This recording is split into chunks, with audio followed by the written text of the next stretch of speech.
like myself sometimes.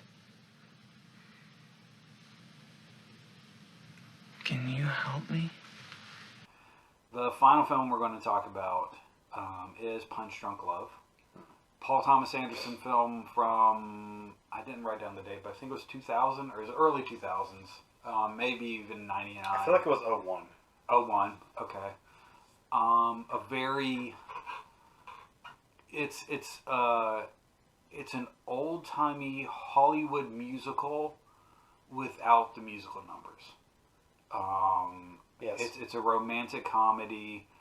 It's about a man. I think, and this is interesting because I think you could even say that he's possibly autistic to a certain degree. It's not clearly overtly stated, but he's definitely someone who has. That's not what I saw. Social anxiety. I think he has bad anxiety. Okay. I think he's got bad anxiety and he's very insecure.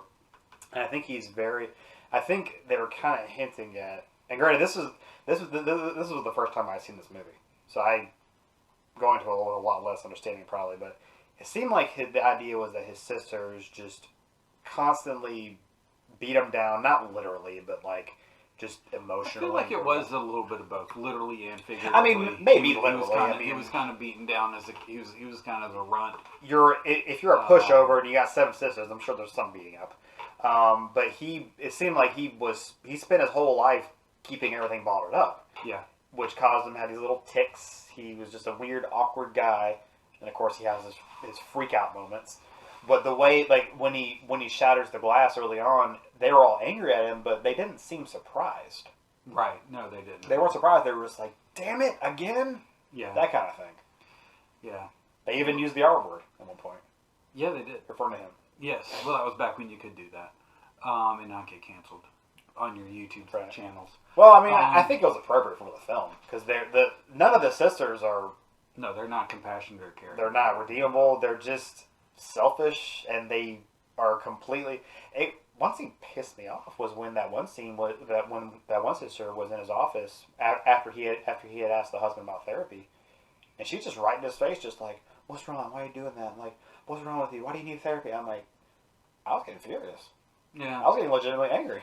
Well, I think too, looking back, this movie is, I think, addressing a different time and place where that wasn't, and probably even to this day, I'm sure there's still families that function similarly where, therapy is looked down upon. Like, you only go to therapy like if your spouse cheated on you, or if you have like a drug abuse problem or something like that. Like, why would you go there unless you're like literally crazy? It wasn't quite like a One Flew Over the Cuckoo's Nest level of understanding of it. Like just psychotic people are there, but it wasn't like, I mean, today there's still stigma today, but there's a general acceptance. At that point, you had issues, and well, from people's perspective, like something's really wrong with that guy if he's but I think we're still like. Just get over it, because even I man up, kind of a man up, because I even find myself, mentally if I hear like somebody's in therapy or something like that, like just man up and get over it, and I'm like, I have to check myself and be like, okay, we're in a different time, people. Well, we've heard that for decades. Yeah, and like okay, people need this for a reason, and okay, maybe. You don't go, but you probably do neither, Kevin, but you don't go, yeah. So, yeah. We're going to get him there. It's going to take time. That's what this whole channel is. April, come on in. Come on in, it's time. Eventually, it'll just be me recording my sessions. Kevin doesn't know we don't have any subscribers left. Don't tell him. But this is a movie I first watched when I was in college. I love this movie. I think it is beautiful. I think it is wonderful. I love it's a romantic comedy, but it's also kind of it's anti-traditional Hollywood romantic comedy, but at the same time it's borrowing from these great classic romantic comedy musicals from the 1940s and 50s. One we're going to be covering in a few episodes here is Singing in the Rain that I absolutely love, and I think I love Singing in the Rain in part because I love this movie, and also in part because I love Jackie Chan movies. But we'll get into that when we cover Singing in the Rain. Yeah, this is a beautiful movie about someone finding unconditional love, and finally being able to express himself. And I think the movie is really about him finally becoming a man to a certain extent, and finally standing up for himself when he never has his entire life. It's kind of the dichotomy of what the negative stereotypes of being a man is and the positive ones, because it kind of feels like his sisters, like, they all think they're doing the right thing. It's like they feel like they're trying to toughen him up into a man, right, in their own way, and it's not working because that's not the way you be a man, right. And then he kind of figures out his own way with the love interest. I forget her name. What is her name? I don't know. I always remember her as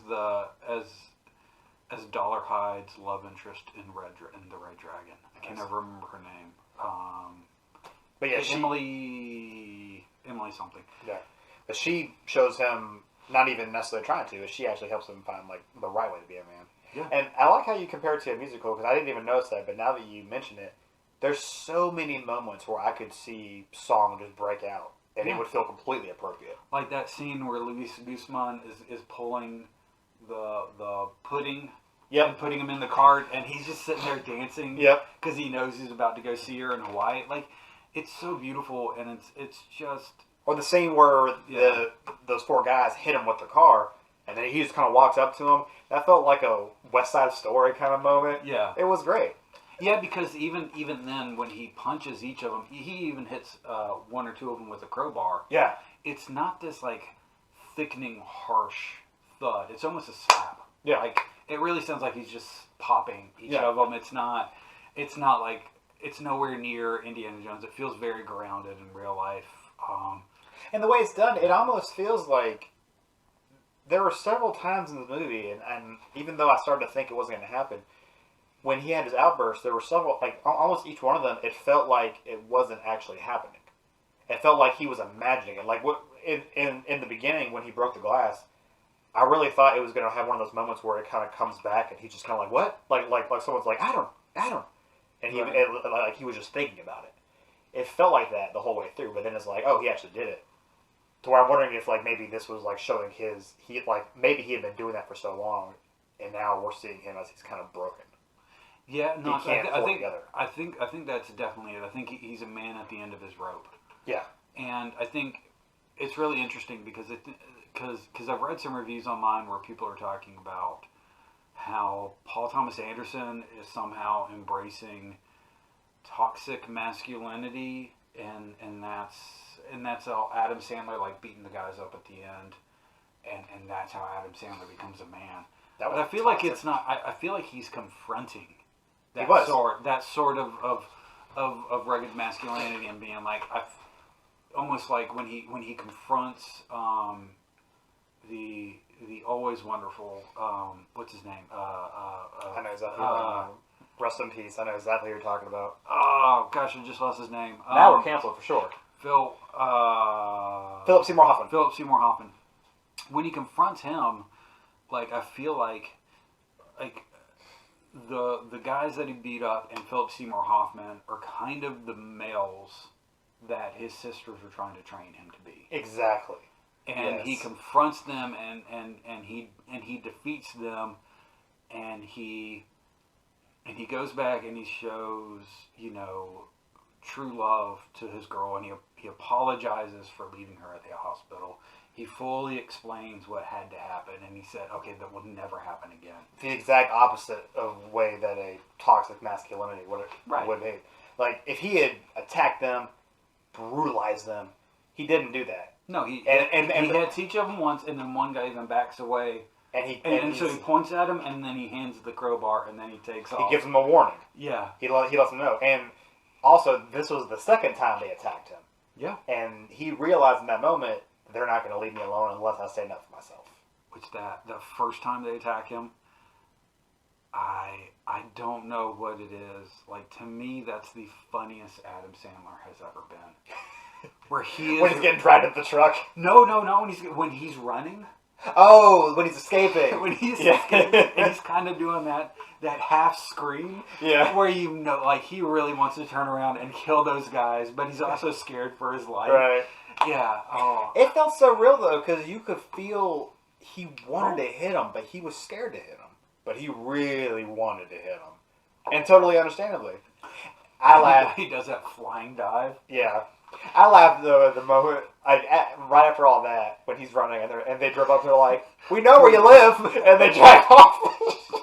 It was the best thing. Where are you going? Yeah, what did the, because this was the only time I've seen it, and I haven't had a chance to, like, look into, like, theories and stuff. What did the piano really mean?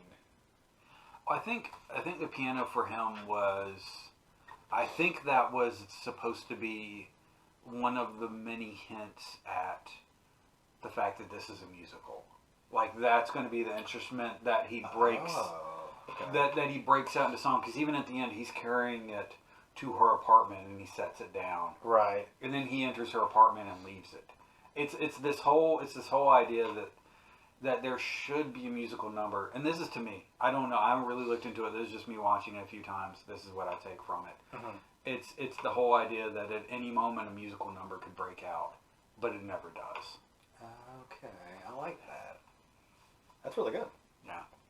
I kind of came up with it on the spot here, but yeah. I respect it. Yeah, no, I love all the acting. It's very all the acting is good. I think Louis Guzman is hilarious. Is kind of this.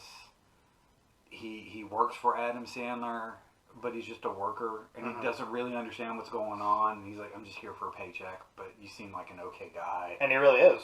And so he's just kind of there to support him, even though he doesn't really understand how to support him. Right. There's a lot of great moments of comedy, like when the forklift goes out of control. Yeah. And it's just in the background, and Adam Sandler sitting there talking to his love interest. And he's trying to ignore it. Are you guys okay? Okay, good. And he goes back to like but just the way he plays it off. And I mean, I think, you know, to give the true credit to this movie, I think it's Paul Thomas Anderson. I'm not sure this is something that I don't think Sandler would have done something. Even though, you know, we've talked about a couple moments, I don't think Adam Sandler would ever have done something this reserved without really, like, Paul Thomas Anderson or something like that. Like, oh no, at the helms, really guiding him. I remember seeing this movie and then seeing some of the stuff afterwards that Sandler did, and I don't really feel like he's ever even reached this high of a bar in terms of acting until, like, I saw, like, Uncut Gems. Yeah. And that really makes me sad because I'm like, these two movies show that he can play that everyman. Yeah. And, you know, now that I like that we've discussed it, because it's kind of brought the movie to a higher level for me. Because I had it above Hustle. I don't know if I'd put it above Uncut Gems yet. But it's definitely higher up now that I've gotten another perspective on it. I want to watch it again. Because now I think this is one that's worth many watches. I think it is, and it's only like an hour and a half too. It's very short. Yeah, so it's not hard. I love the soundtrack. It's by John Brion, I think. It's very. I think you either love it or you hate it. It's very plinky and light, and it fits. It perfectly fits with the film. Right. It may not be one that I would put on in the background and listen to just in my everyday life. It's not one of those. But I love it for this movie. It's it just absolutely fits. perfect. Yeah. I would I mean, yeah, like I don't think I'd pick a different soundtrack for it. Like it stuck out just enough. Like it wasn't like one that I truly loved, but it was the best choice. Yeah. I think for it because if they're gonna make it seem like a musical but not actually do it, then they need to make it more subtle. Because I would hate for it to be like constant, like they're about to go into a song, and they just keep going, right? That kind of thing. So yeah, I like that better. And I will say, I think I'm not going to say it's his best film, but I do think this is my favorite Paul Thomas Anderson film. Mm-hmm. He's definitely done better work. I mean, like Boogie Nights is phenomenal. Yeah. Of course, There Will Be Blood. Mm-hmm. Phantom Thread. Is There Will Be Blood on our list? I thought I saw it. No, I mean, I own it. I mean, we can put it on there. I'd be happy to watch it and talk about it. If you want to, it's fine. Yeah. I was just thinking. Have you ever watched it? Yeah, it's been years. It's something. For me too. I do plan on going back and watching it soon. Is this your favorite Sandler movie? Out of all of them? Yeah. Actually, I think out of every movie he's ever been in, I think so. Yeah, No. I think this might be. I not just. I really do honestly believe it's his best. I believe it's his best work. I definitely think it's his best performance. Yeah. I think I like Uncut Gems better, Huh. but I think his performance in this was better. Right. I think the movie overall for Uncut Gems I like better. But again, I need to go back and watch Punch Drunk Love a second time now that I have a broader perspective on it. But yeah, his performance in this one was, and it was crazy, is I think his best two films are ones that he didn't have complete control over. Yeah. Oh, absolutely. Because the talent is there. Yeah. Like he has got the talent. So, Because there's also Wedding Singer. There's the Merwin, like I mentioned earlier, the Merwin stories. There's funny people. Like which not all of those aren't like phenomenal, but they're good movies. Yeah. Hustle, good movie. Yeah. He does a really good job in all these movies. So the talent's there, which means in theory that Jack and Jill shouldn't exist. no. And yet it does. That's the Mandela effect I'm waiting to actually happen. Is where Jack and Jill disappears altogether. But so do we want to do like a broad generalization or broad analysis now? Well, I was gonna ask you, out of the 6 movies we watched, Mm-hmm. which one do you think Papa would have liked the most? Papa. I think Papa would appreciate the drag. I think Jack and Jill is good. I think.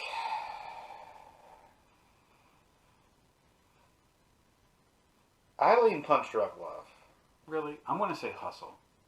Really? Because I was considering Uncut Gems. No, I don't think he would have been entirely. I don't think he would have entirely liked the end. I think Hustle is that great kind of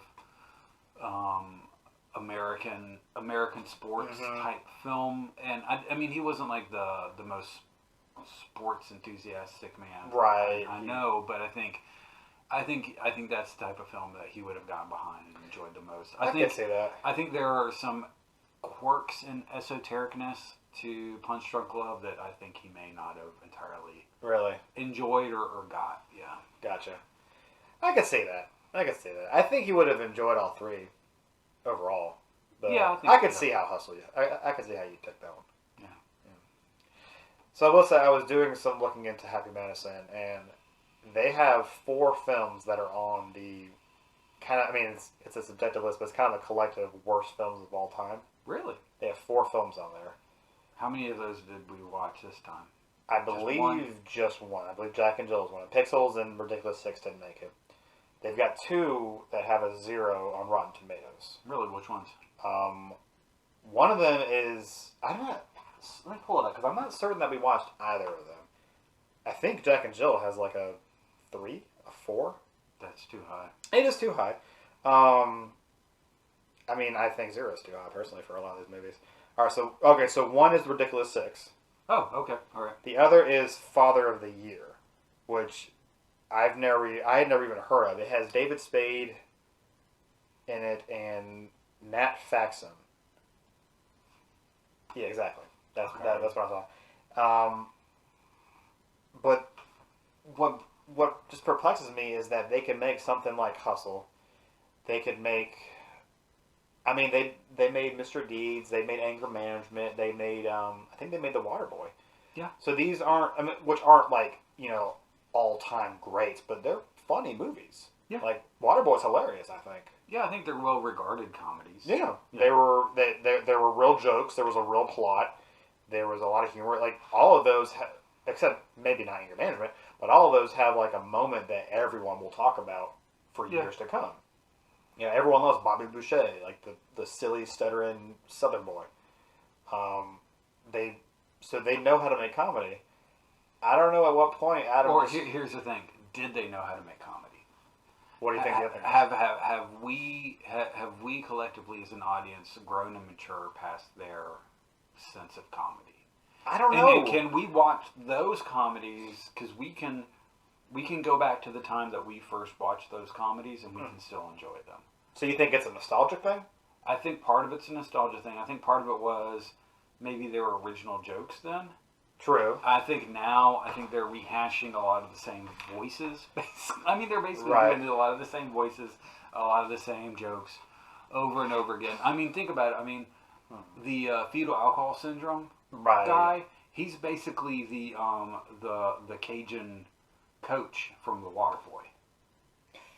He is. Oh my goodness. they're just kind of rehashing a lot of these jokes, and the same guy. And so think about. I mean, like we've already seen these jokes, right? A lot of them, and maybe they were moderately funny the first time. We can go back and watch those movies with nostalgia and still enjoy them. Well, in The Waterboy, it's like less offensive too, because it's like he's just this stupid Southerner. Like, okay, so be it. Well, I think and Waterboy felt like it was a takeoff on almost Forrest Gump. It was almost a little bit of a spoof on Forrest Gump. Yeah, I could see that. So, yeah. It was. Yeah. Just taking the football scene from Forrest Gump and making it a movie. Right. Right. Yeah, just his college experience. So films. I really regret it. Really, I'm glad. But I hope you enjoyed the half that we didn't regret. I hope you enjoyed our conversation. I hope you did not watch half of these films. We do. I think we both really recommend the three good ones. Yes, they're all definitely need to be watched once. Yeah, without a doubt.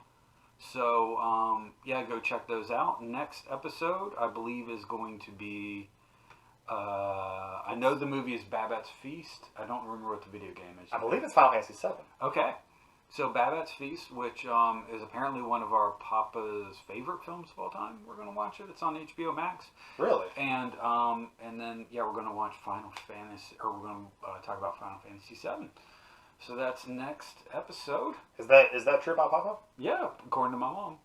It Really? may just be one of my mom's favorite films, and she's trying to trick me into watching it. So we'll find out. That's actually now I'm very excited about this. So we hope you enjoyed this overlong episode. If you've actually stayed to the end, we really do appreciate you being a subscriber and watching our content. Really, we're doing this just because I think we enjoy talking to each other. But if we're entertaining you and giving you something to maybe listening to while you fold the laundry or whatever, we hope you. We appreciate you for joining us. If you have any other thoughts, leave them in the comments. And we will see you next time. Bye, y'all. Thanks, guys.